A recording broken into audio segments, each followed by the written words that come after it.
Sir ஒரு 10 வருஷமா 2011 இருந்து 2021 வரைக்கும் நான் வந்து பயங்கரமா ஆக்டிவிஸ்டா இருந்தேன். ரொம்ப ரொம்ப ஆக்டிவா இருந்தேன். ஆனா இப்போ 2021 இருந்து 26 வரைக்கும் நிம்மதியா இருந்தேன் சார். நான் எந்த பிரச்சனையும் இல்லாம இருந்தேன்.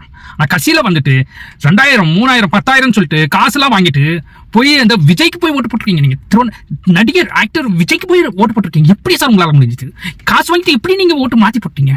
நான் social activist, socio economic activist. நானும் இவ்வளவு நாள் நான் வீடியோவே போடல, ஏன்னா எனக்கு காசு வந்துட்டு இருந்துச்சு. ஆனா இப்ப வர மாட்டேங்குது. வீடியோ போட்டாதான் காசு வருதுன்னு சொல்றாங்க. என்ன பண்ண முடியும்? நானு இப்போ ஒரு நாளைக்கு நான் 40 வீடியோ போடுறேன், இனிமேலும் போடுவேன். அதே ஒரு ஒரு ஒரு குழந்தை வந்து காக்கா போயிடுச்சுன்னா கூட நான் வந்து இனிமேல் ஏன் அந்த குழந்தை வந்து ரோட்ல காக்கா போயிடுச்சு அப்படின்னு நான் வந்து கண்டிப்பா நான் வீடியோ போடுவேன். வீடியோ போட்டுட்டே இருப்பேன். ஏதாவது பிரச்சனை, சின்ன பிரச்சனை இருந்தாலும் கூட நான் போட்டுட்டே இருப்பேன். விஜய் தாக்கிட்டே இருப்பேன். ஏன்னா எனக்கு அசைன்மெண்ட் அப்படி கொடுத்துருக்காங்க. என்ன மாதிரி 4-5 பேர் இருக்காங்க, இன்னும் நிறைய பேர் இருக்காங்க. அவங்களாம் வருவாங்க. எங்களுக்கு ரொம்ப எரிச்சலா இருக்குது. இப்படி அவங்க எல்லாம் மாட்டாங்க, இப்படி எல்லாம் இதெல்லாம் நடக்குதுன்னு ஒரு ரொம்ப ரொம்ப எக்டிக்கா இருக்கு சார்.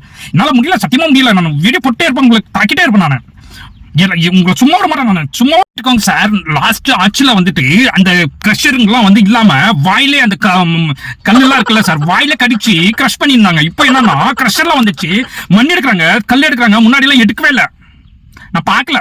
அப்படி சொல்லியிருந்தாங்க, அப்படி சொல்ல சொன்னாங்க.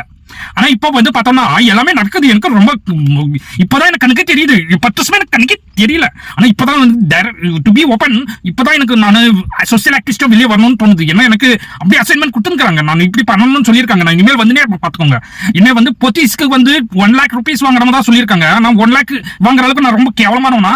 ஏன்னா ஏன் தரம் தாழ்ந்து சொல்றீங்க? இதெல்லாம் ரொம்ப தப்பு. நான் அவ்வளவு கம்மியெல்லாம் வாங்குறதில்ல.